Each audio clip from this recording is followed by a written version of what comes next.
Welcome to a confession.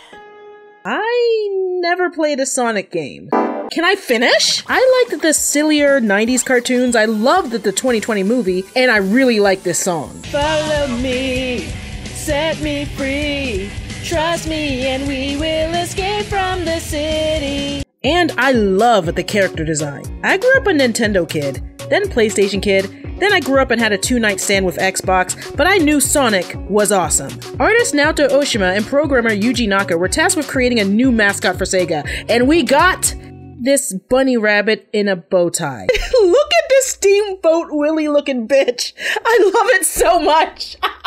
Because it didn't work in the game they were programming, they went back to the drawing board and created 3 options: a dog, a hedgehog, and a Teddy Roosevelt-y old man. When asking people in Central Park and NYC, people just love the hedgehog most.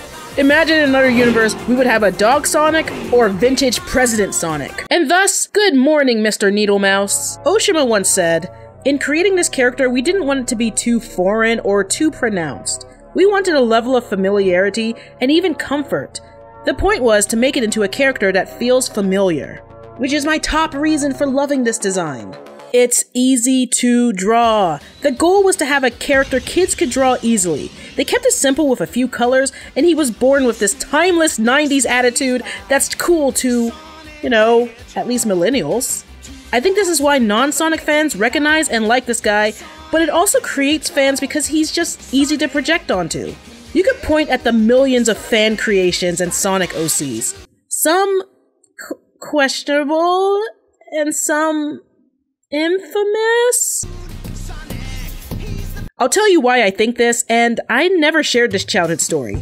As a kid, 8 or so, I just said, I feel like Tails from Sonic the Hedgehog. I think it's because I felt energetic, or imagined I had tails. But basically, it was easy to project myself onto him. Then the family I was walking with thought it was weird, and I couldn't just tell them to because I was 8.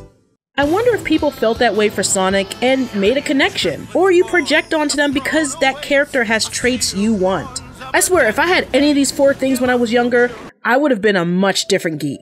I think that's why certain designs like the Sonic Boom style didn't work out. I feel that the extra accessories broke up the iconic shapes, and the bandages didn't seem to be useful, but according to the designers, the arm and leg wraps were inspired by fighters and American football players. 2 groups that don't really care what they look like as long as the end result is they kick ass at what they do.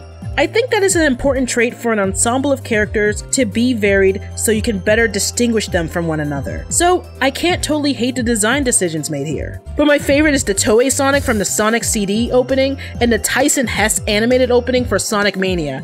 That was awesome. The Sonic style of art inspired me a few times, like in this commission of a person's Robo Bunny team. However, it's time for me to get deep and dirty into a Sonic fan tradition. Drawing a OC seems kind of funny. It's time to art hard!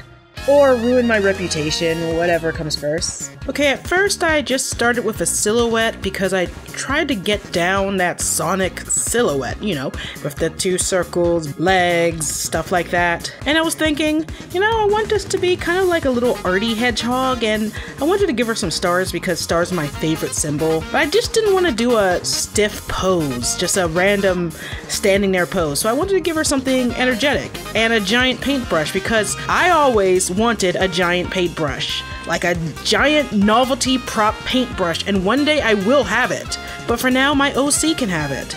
At first I wasn't sure what to do with the hair, because that actually turned out harder. And I'm not used to drawing such toony hands. But once I got to the inking stage, things seemed to come together. And as for the colors, I chose them based off of my pony OC, Comicer. So let's just call this OC Comicer the Hedgehog, or Painty the Hedgehog. I don't know, I'm not good at naming OCs, I just make the damn things.